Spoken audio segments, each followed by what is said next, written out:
तो दोस्तों, follow media के दूसरे एपिसोड में आपका बहुत बहुत स्वागत है। आज हम बात करेंगे कि क्या आईपीएल जैसे बड़े कॉर्पोरेट क्रिकेट टूर्नामेंट को कोरोना महामारी के चलते आगे नहीं बढ़ाया जाना चाहिए था। मैंने जानबूझकर और सोच समझकर कॉर्पोरेट क्रिकेट टूर्नामेंट टर्मिनोलॉजी का जिक्र किया है। क्या आईपीएल टूर्नामेंट को कोरोना महामारी के चलते कैंसिल भी नहीं हो जाना चाहिए था?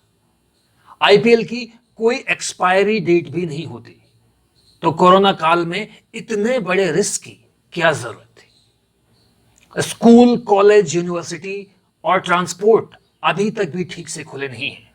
ऐसे में क्या आईपीएल का नेगेटिव मैसेज दुनिया में नहीं जाएगा? क्या यूएन, डब्ल्यूएचओ, आईसीसी, बीसीसीआई को इस बेहद संजीदा मसले पर गौर फिक्र नहीं करनी चाहिए थी? तो बहरहाल दोस्तों, आईपीएल यानी इंडियन प्रीमियर लीग का आगाज हो ही गया। पहले मैच में चेन्नई सुपर किंग्स की जीत हो गई है और मुंबई इंडियंस को हार का मुंह देखना पड़ा है। दोस्तों, एक जमाना था जब क्रिकेट में सट्टेबाजी के लिए अबू धाबी, दुबई और शारजाह को खास तौर पर जिम्मेदार माना जाता था। या कह सकते हैं कि यूएई क्रिकेट में सट्टेबाजी को लेकर बदनाम होने लगा था। लेकिन वक्त का पहिया ऐसा घुमाया गया है कि सब कुछ उन्हीं कदमों के आसपास रेंगने लगा है जिन पर कभी इल्जामों की बौछार होती थी। बहरहाल दोस्तों, तमाम औपचारिकताओं को मुकम्मल कर अबू धाबी के शेख जायद स्टेडियम से आईपीएल के 13वें सीजन की शुरुआत भारत के खेल मंत्रालय, गृह मंत्रालय और विदेश मंत्रालय की इजाजत के साथ हो गई है। अब मैच होंगे, चौके छक्कों की बरसात होगी, जश्न का वो आलम नहीं है, सेलिब्रेशन भी वो नहीं है, इनामों की बारिश तो होगी मगर ढोल मंजीरें नहीं है।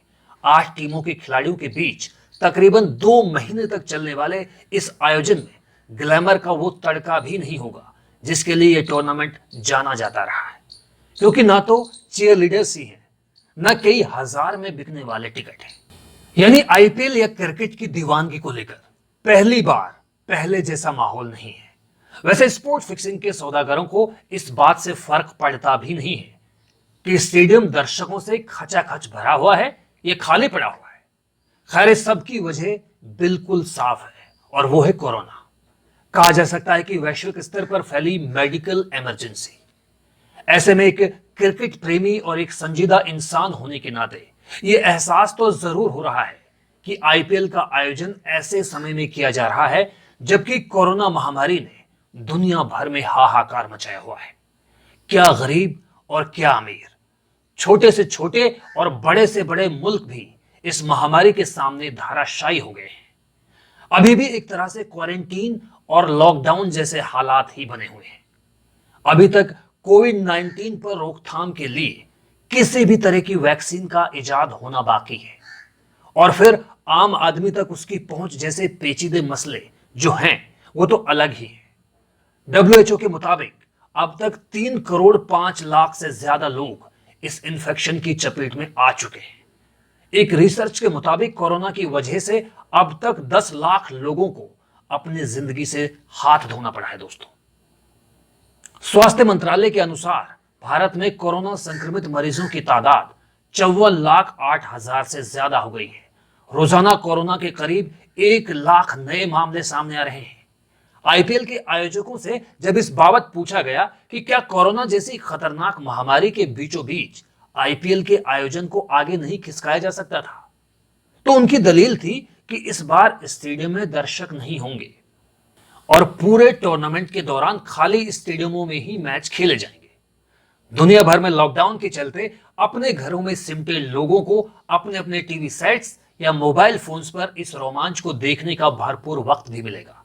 टीमों की रवानगी से पहले कई बार परीक्षण किया गया है।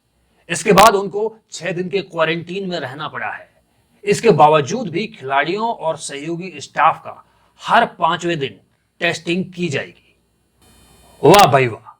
या तो आईपीएल के ये आयोजक मासूम हैं या आपको बना रहे हैं, क्योंकि क्रिकेट के इन तथाकथित आयोजकों या ठेकेदारों को क्रिकेट की तकनीकी जानकारी तो दूर, ये भी शायद ही मालूम हो कि बैट या बॉल को पकड़ा कैसे जाता है, क्योंकि इससे उन्हें कुछ लेना देना नहीं है, कोई मतलब नहीं है, क्योंकि उनका मकसद ये है ही नहीं।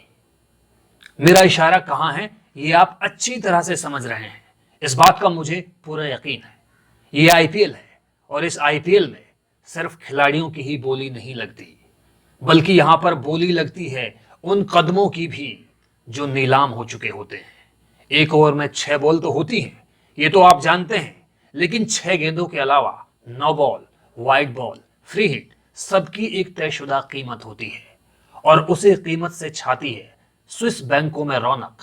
यानी एक तरह से आपकी इजाजत से ही स्विस बैंकों का बाजार लय पकड़ता है।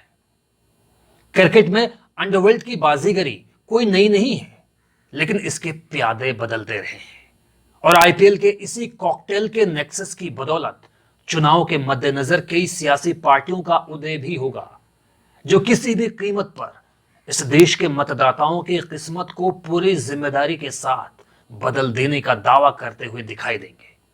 यह और बात है कि इलेक्शन के बाद उनकी कोई भी जवाबदेही नजर नहीं आती। कुल मिलाकर अब आते हैं उस गंभीर मसले की तरफ जिसका सीजनल जहर खास तौर पर हमारे देश की नौजवान पीढ़ी और बने बनाए घरों और अपने फ्यूचर को बर्बाद करने पर उतारू है। जी, मैं बात कर रहा हूं आईपीएल के दौरान बेतहाशा फैली सट्टेबाजी की, उस बीमारी की जिसके चंगुल में देश की बड़ी आबादी फंस चुकी है। आपको यह जानकर हैरत होगी कि आईपीएल के अखाड़े में सट्टेबाजों की हैसियत से उतरने वाले लोगों ने तमाम तैयारियां पूरी कर ली हैं। जिस फटाफट अंदाज में खबरें दिखाई जाती हैं, उसी अंदाज में लोग यस नॉट का जुमला बोलकर रातों रात अमीर बन जाना चाहते हैं। किसी की हसरत लखपति बनने की होती है तो कोई करोड़पति बनने के सपने देखने लगता है। तो आईपीएल के जरिए अरबपति बनने की ख्वाहिश पाले श्रीमानों और जनाबों की तादाद भी देश की गली कूचों में अच्छी खासी तादाद में मौजूद है। हालांकि रोडपति कोई बनना नहीं चाहता, लेकिन होनी को कौन टाल सकता है। यह इंडेक्स ना चाहते हुए भी भरा ही रहता है और इसमें लखपति, करोड़पति और अरबपति ही शामिल होते हैं। 40 डिग्री तापमान में खेले जा रहे दुनिया के इस बड़े क्रिकेटीपन के जश्न में गर्मी की तपिश के कहर का भी खिलाड़ी बाकायदा मुकाबला करते हुए दिखाई देंगे। खासकर वे सभी क्रिकेटर्स जिनका ताल्लुक एशिया से नहीं है। रेगिस्तान के साथ साथ समुद्र की नजदीकी के चलते ह्यूमिडिटी की वजह से भी खिलाड़ियों को दो चार होना पड़ेगा। लेकिन इस सबसे फर्क पड़ता किसे है? जिसे पड़ता है उनकी सुन कौन रहा है? आप देखते रहिए आईपीएल, क्योंकि ये आपकी मजबूरी भी है और आदत भी। आदतें भी कितनी अजीब होती हैं।